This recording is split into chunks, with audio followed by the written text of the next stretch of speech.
èwo nínú yín ló fẹ́ fàyàwó ọ̀gá àti ọmọọṣẹ́ tí kọ̀lígẹ̀ wá gba létí ṣáwọn onífàyàwó bá ń gbẹjọ ṣáwọn onífàyàwó ló gbọ́ ṣé kíní yẹn kọ́ la fi ń ṣe WhatsApp ló lò. ẹ̀yin tèmi Lizzy Anjorin ó ti ké gbàjarè síta o ó ti ké gbàjarè síta látòrí wípé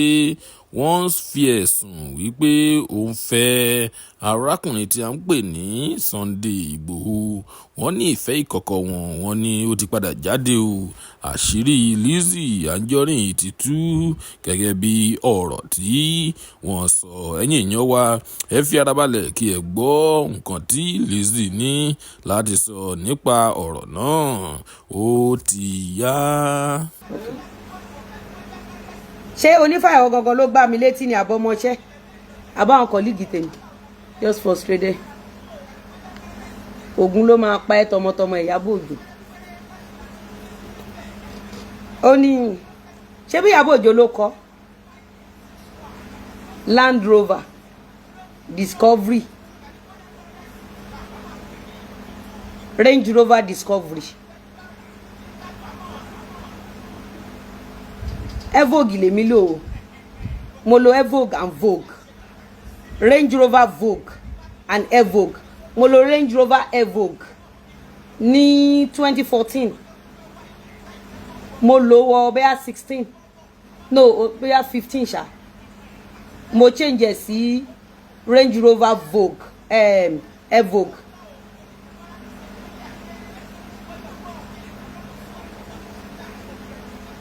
Ṣé bí àlòkù àpótí Fẹ̀dẹ́kò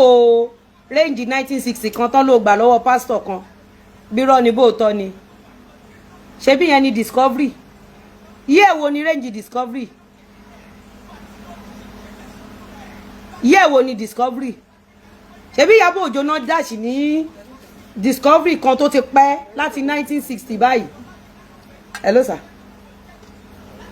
sir èwo náà mọ́tò mi ni mo lò tó jẹ́ Discovery. Bẹ́ẹ̀ni sà.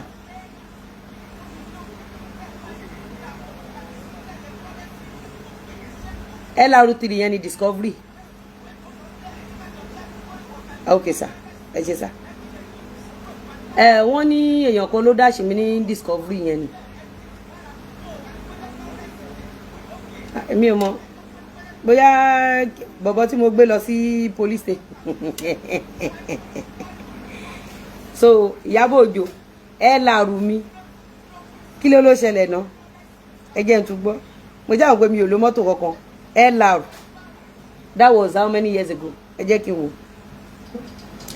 mo ra ẹ làrù mi ní ọgbà mo ra blue ní ọgbà bọ̀bọ̀ kan tó wà níbi Ọjọ́ta ó máa ń tún range ṣe ó mọ history ẹ làrù mi dáadáa ẹ làrù yẹn mo ra color blue ó fún mi ní problem mo wá lọ report bọ̀bọ̀ yẹn sí station bọ̀bọ̀ yẹn dẹ̀ súnmọ́ alájì ló wá bá mi alájì ló bẹ̀ mí mo ṣàfi bọ̀bọ̀ yẹn lẹ̀ mo wá ta LR blue mi mo kó owó ẹ̀ fún èèyàn kankan bá mi ra silver Ìyábọ̀ Òjó okódùn ro làgbèdè ń pọkọ́tà. God bless you. She's actually referring to herself. Ta ló rántí mọ́tò kan báyìí tán ló gbà lọ́wọ́ pásítọ̀ kan old range ayé àtijọ́ tán ló gbà lọ́wọ́ pásítọ̀ kan bírọ́ ní bóòtọ́ ni ṣe rántí tán ló gbà lọ́wọ́ pásítọ̀ kan range yẹn tán ló gbà lọ́wọ́ pásítọ̀ kan rántí òun lè mímọ̀ tó ń jẹ́ Discovery tó bá jẹ́ làrù mi ni ọgbà ni mo ti ra blue ọgbà ni mo ti rà pẹ̀lú ogún mi color blue ni mo rà LR3 color blue mo kọ́kọ́ rà ńgbà tó wá ń fún mi problem bọ̀bọ̀ tó ń bá mi túṣe wà ní Ọjọ́ta wọ́n pọ̀ bọ́ ẹ ní Jẹ̀lílì ìwọ tó bá lo Range Rover tó o bá mọ Jẹ̀lílì ò lo Range Rover tó bá ń lo Range Rover ó máa mọ Jẹ̀lílì color blue ọmọ yẹn wà lọ́jọ́ta mo tà á mo kówó fún èèyàn wọ́n bá mi ra silver mo kó káàṣì mi owó ogún mi sílẹ̀ mo ra silver color Ìyábọ̀ Òjó ṣé irú ikú tó pa Mohbad tí ń yé yín àbí òye yín èèyàn kan sọ pé it was true o monitoring spirit ńgbà táwa ń ṣiṣẹ́ iṣẹ́ tí Ìyábọ̀ Òjó ń ṣe kiri lẹ́rí yìí ṣé ikú tó pa Mohbad tí ń yé yín bàbí kò yé yín bá gbé fáànù ókè fáànù ìṣiṣẹ́ ṣó ti yẹ yín àbí òye yín tó wá jẹ́ pé LR3 mo ra blue ní ọgbà wọ́n pe bọ̀bọ́ yẹn ní kí ló kọ ọ̀bọ tí mo ra lọ́wọ́ yẹn náà o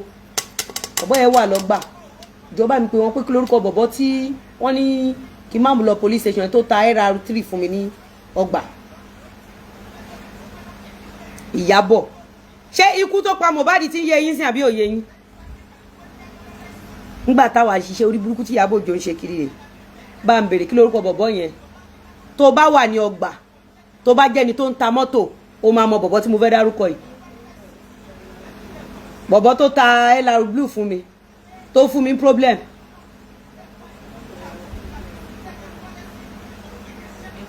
MK ẹ̀yin èèyàn MK lórúkọ bọ̀bọ́ yẹn ó ń ta mọ́tò ní ọgbà ó súnmọ́ mi Sàlàwà bí àwọn ọmọ wọn ni kódà ìgbà tí mo fẹ́ ra mọ́tò yẹn torí pé MK súnmọ́ Aláàjì mo ò really carry Aláàjì along kó gbogbo mọ́tò tí n bá lò Aláàjì máa bá àwọn náà máa bá mi ṣe gbogbo mọ́tò àwọn náà máa bá mi rà èyí tí n bá padà rà lẹ́yìn ó máa padà ní problem ó máa ní problem ṣáni nígbà tí mo lọ fẹjọ́ bọ́ ẹ̀sùn ní police station torí mi ò rí mọ́tò wà bọ̀bọ̀ jẹ̀lílì kan tó wà ní Ọjọ́ta ọ̀bọ̀n yẹn ló ní kí lọ́ọ́ dá padà pé mọ́tò yẹn ò lè ṣiṣẹ́ wọ́n dẹ̀ fún mi ní owó mi padà mo dẹ̀ kó fún èèyàn kan ogún mi ni dó mọ́tò tí mo tà kí n tó ta LR yẹn Mr. Lawal ló rà fún mi mo ta Murano mo fowó kun mo ra LR tó ń gbọ́ mi nígbà tó ń fún mi problem ọmọ ẹ̀ dá owó mi padà mo kó fún èèyàn wọ́n wá bá mi ra silver color ṣó ti gbọ́ àwọn èèyàn tí ń sọ pé àìní MK ọgbà ẹ bèrè lọ́wọ́ MK Afọlábí Fúnmiláyọ̀ ẹ bèrè ọ̀rọ̀ yìí lọ́wọ́ MK ní ọgbà ẹ bèrè MK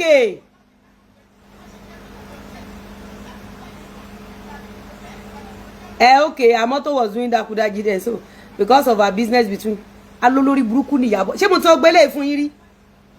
ṣé Ìyábọ̀ mo ṣẹ̀ṣẹ̀ bẹ̀rẹ̀ pẹ̀lú ẹ ní